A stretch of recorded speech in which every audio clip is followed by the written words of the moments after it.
let's get to Powell here, because that was an important part of this entire story today. Fed Chair Jay Powell signaling more rate cuts could be on the way, especially in light of these new trade tensions. Powell spoke earlier today at the Fed Summit in Jackson Hole, Wyoming. Steve Liesman is there with more. Steve, and unfortunately, you spoke to all these fantastic Fed people prior to this most recent round of tweets from the president in terms of ramping up tariffs. And so I'm wondering if you think this gives Powell and company much more cover to go much more aggressively come September and October.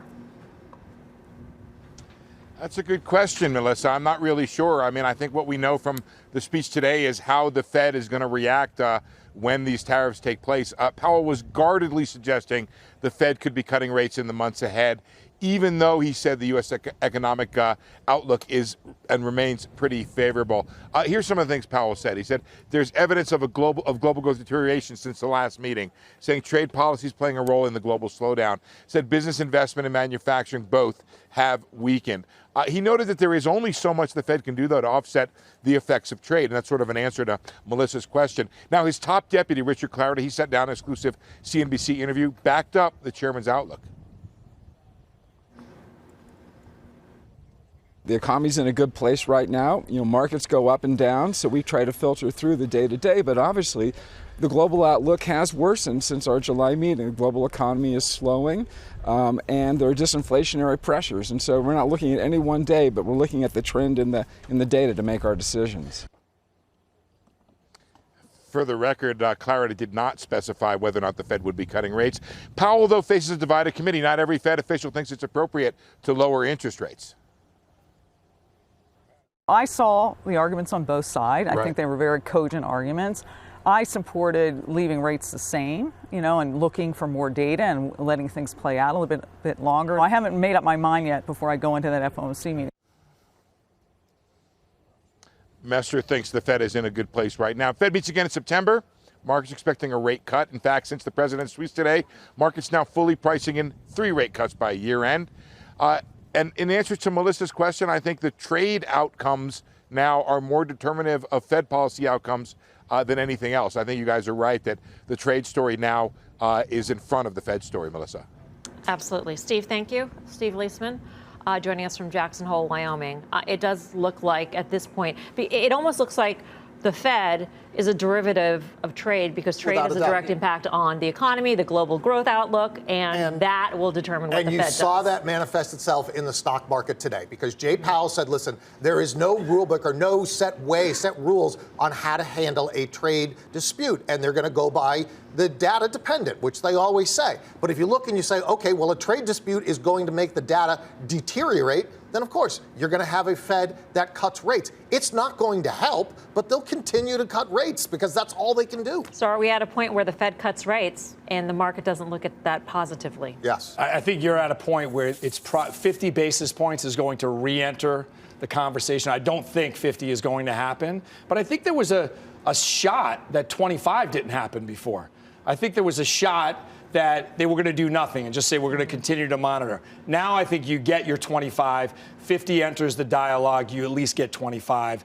But I don't know if there's a diminishing return. I think there is definitely a diminishing return. I think it's going to come back again to trade. Where are we on trade? And if they're making progress, then the Fed cutting or not won't be as important. I don't know CEOs out there who are like, you know what, I would spend, but I really need to know what the Fed is going to do on September, whatever it is, on that last, and 25 basis points or not. That's not what they're concerned about. Right. It's trade. And it's the uncertainty surrounding, I mean, Steve Liesman played a soundbite from Loretta Messner's interview earlier, and one thing that stood out to me was her comment to him about talking ourselves into a recession. And that's almost where we are at this point with all the volatility and the uncertainty. Our CEO is going to pull the trigger. I mean, we were talking about this last night. This just is another wrench in the whole sort of planning process of a CEO. So a CEO also has to listen to a Fed who has no idea. Okay, let's be clear. The Fed's had no idea on the impact of what trade has meant. They've had no idea the impact of energy. Energy, by the way, is a deflationary spiral here that I think people are underestimating to the U.S. economy because of overcapacity that's about to start happening. But I think if you think of the leading indicators that have been so important for economists over the last 18 months. Business confidence is one of them. And it's probably arguably the most important because that's going to dictate the next dollar spent in terms of CapEx, OpEx. So I mean, Steve's right. I think the divided Fed was not going to cut 50. Let's be clear. And we had basically 25 September, 25 October, 25 December is what we started the week with. Have we left the week with a different place? Yes, I think we have. Can we talk about some of the stocks that might be most vulnerable? And I know you say buy the dips on these, but when you're talking about taxing or tariffing at 30% instead of 25%, 15% instead of 10%, that's a big difference, to your point, on margins for companies that may not have margin room. For companies that at 10% had already told us, hey, you know what, this is going to compress margins for us. So now you're just making it worse. So anybody who's exposed to the global supply chain. So Tim mentioned semiconductors, anybody in that particular area. You want to look at anybody who's manufacturing there. Apple's right in the crosshairs. Anybody who sells equipment there. Talk about Caterpillar. I mean, and then again, I'll go back to the fact that some of these factories are here in the U.S. People work in the companies here. And if you're a CEO and you're saying, I don't know how much I'm going to sell, then how do you pay your employees more? How do you hire more? How do you do any of that? It's a trickle down to the U.S. We're not an island. We're not isolated. Retail comes to mind, and Macy's, with its attempt to try a price increase unsuccessfully, that sort of gives you an indication that at 15%, that's a real problem. That's going to be a real problem for them. There are some who can handle it better. We saw Home Depot and Lowe's both were able to do a little bit better with that pricing. I'm not even so much afraid of the tariff escalation. I'm afraid of China sort of taking it to a new level, right? And just, Apple, very iconic company, doing something very dramatic beside just, higher, who knows what it would be. But that makes me more afraid. Or something like Boeing. Are you talking geopolitics? Yes. Are you talking that this is now? Yes, it escalates to something we dubbed China like an enemy today, right? So I mean, that was a term that was applied. So they're running out of stuff to tariff. Right. So they're going to have to go to something else. It could be something broader than that. That's much more difficult, I think, for us to get. One other thing, we are much better off with having certainty, even if it's a high number on tariffs. Right? Having a lot of certainty and a deal. Even if it's not a deal that we would like. At least you can plan around it. You can plan around it. We've never had less.